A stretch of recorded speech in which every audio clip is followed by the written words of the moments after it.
Welcome, in front of me is a Nano Magic4 Lite, and today I'll show you how we can insert SIM card into this phone.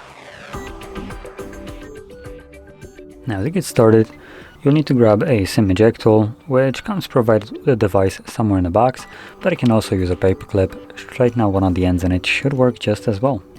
Now once you have either one, you want to pop out the tray, which is located at the bottom of the phone, as you can see right over here. Find the insert pin, which is basically at the edge of the device. Push the pin in. You'll see that the tray pops out.